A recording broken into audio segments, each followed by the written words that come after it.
ఏం జరిగి ఉంటుంది? ఏం జరిగి ఉంటుంది?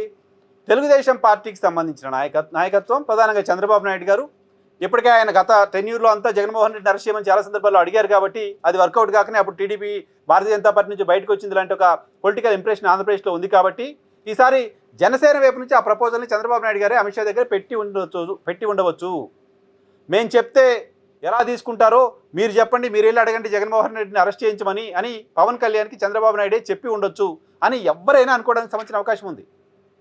అటువంటి అవకాశం వల్ల అలా అనుకోవడం వల్ల పవన్ కళ్యాణ్ మళ్ళీ పలచనైపోతున్నారు. పవన్ కళ్యాణ్ పార్టీ కోసం కంటే, రాష్ట్రం కోసం కంటే చంద్రబాబు నాయుడు గారి కోసమే పనిచేస్తారా? చంద్రబాబు నాయుడు గారు ఏం మాట్లాడమంటే అది మాట్లాడతారా? చంద్రబాబు నాయుడు గారు జగన్మోహన్ రెడ్డిని అరెస్ట్ చేయించమని పోయి అమిత్ షాని అడగమంటే అడిగేస్తారా అని జనాలు అనుకోవడానికి సంబంధించిన అవకాశం ఉంది. ఎందుకంటే జనసేన నేతలు ఎవరూ కూడా పవన్ కళ్యాణ్ పైన ఒత్తిడి తీసుకొస్తారు, జగన్ అరెస్ట్ చేయించమని ఒత్తిడి తీసుకొస్తారు అని జనసేన పార్టీకి సంబంధించిన వాళ్ళు కూడా ఎవరు నమ్మరు కాబట్టి.